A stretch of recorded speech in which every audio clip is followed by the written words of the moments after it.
Welcome back to this already the final segment of today's Price of Business. I am your host, Kevin Price, talking to you about you and your business. Got Chris Kidd in the house. We always like to have him on. He does a phenomenal job bringing great stories and great guests. His column over at usdailyreview.com is blowing up as he combines the worlds of entertainment and sports and business for some really interesting stories and commentary. And, man, I was checking out who you had lined up today, Chris, and it looks like we've got another great segment lined up. Do you want to mention you can learn more about Chris at chriskidd.com. That's Kidd, chriskidd.com. How you doing, bud? I'm fantastic, as usual. Yeah. Tell us what you got for us. First of all, before you do that, though, tell us about what you do to your contribution to mankind, if you will. My contribution to mankind is to help people with money problems, and even if they may not seem like they have some serious problems, to help them just become better with money. I noticed that one thing with like the divorce rate and stuff, a lot of stuff comes back to money issues. And I figured if I could do something about that, then I can help, save a lot of families. And just basically work with people on the personal finance side, on the entrepreneurship side, helping start businesses and stuff. I think everybody needs a business of their own.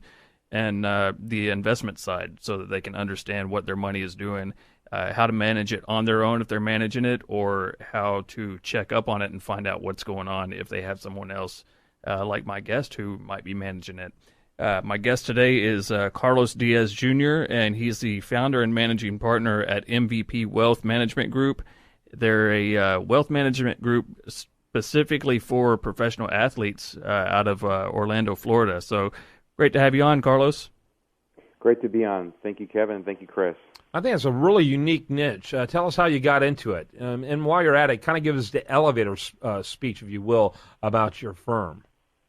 Sure. I have been in the business for about 10 years, and years ago when I was a kid, I saw a special on TV on sports agents, and I knew at that time that I wanted to help professional athletes, and I thought I would become a sports agent. However, that didn't turn out. I started working in the financial services business, and I saw a lack of education and a lack of transparency. And when I incorporated this company, I wanted to bring all those aspects to the table. Again, trust, transparency, and that's what we've been doing with professional athletes. Very good. Chris?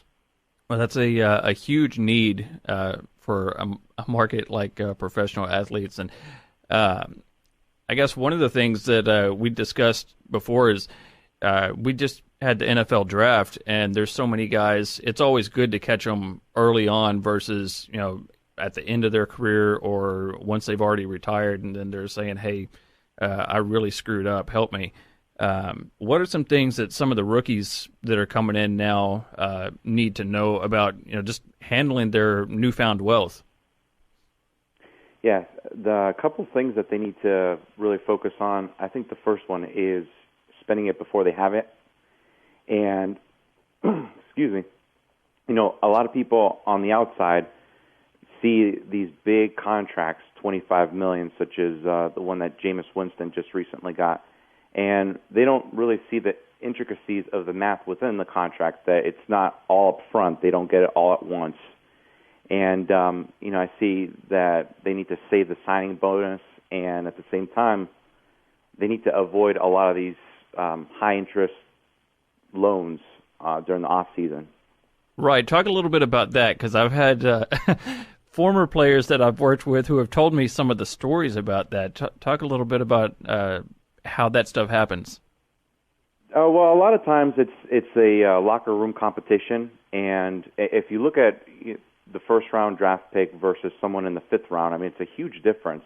I did some research, and like I said, it's $25 million for one, and the fifth round, I think, came out about $2.2, $2.3 million. So there's a huge difference. And for someone that's in the fifth round that has a teammate that was drafted in the first round, and they're going head-to-head in competition with who has the better car or the biggest house, it's kind of like that saying, keeping up with the Jones. Mm-hmm. Yeah, no question about it. Kind of give us a profile, if you will, of the type of athletes you work with. Without naming names, obviously.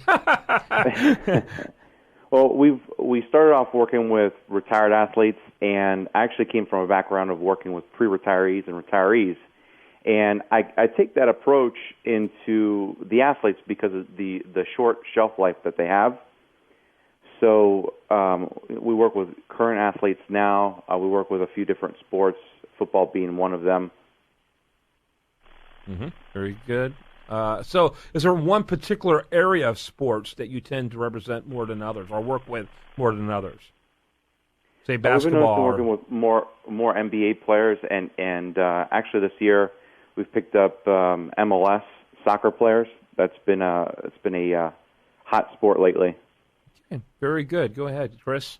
Yeah, I noticed that on your website, and yeah, soccer is huge. I mean, it's starting to warm up in America, but man, I mean, it's the most popular sport in the world. When you go like everywhere else, with the the World Cup and stuff, when you see that playing, I mean, people just it's the biggest event ever. One thing I wanted. Go ahead. I'm sorry. I was going to say it's kind of like years ago where we would say that people living in the north would retire to the south, Florida. It's the same thing. These European soccer players are retiring to America to play in the MLS. How do the athletes that you work with normally find you? Is it do you normally get them? Are you trying to get them now as they're when they sign as rookies, or is it just word of mouth or through agents, or how do you normally get to your clients? It's a variety of different ways. The first one is through the colleges and setting up different types of workshops. Ultimately, everything comes down to meeting people. It's networking. That's why I like to network with a lot of different types of people and people in the sports arena. But that was one, and then the other way is through sports agents. A lot of it's word of mouth. Once you start building a reputation and people know you as that guy that they can trust, they can lean on you and get great advice, then a lot more people start coming in. Want to get your website real quick as we get ready to wrap up the segment. Can you give that for us real quick? Yes, it is mvpwealth.com. And Chris, with that, your final thoughts, and I bet we'll see an article about this over at usdailyreview.com, I would expect. Yeah, I'm pretty sure we will. Wrap up with your final thoughts. Well, I certainly think it's important for everybody, but especially professional athletes, to be thinking about their financial future and to learn how to handle things, especially when they're coming in, as rookies. And people like Marcus are great assets, and that's really important to have a good financial team, a good team of people around you. So. If you want to remind the listener, too, they can check out Chris Kidd at chriskidd.com, and has many columns now over at usdailyreview.com, which always accompanies some really cool media. And when we come back tomorrow, we will, of course, have much more for you. I do want to remind you, best content here, so it's up over there at usdailyreview.com. You've been listening to The Price of Business.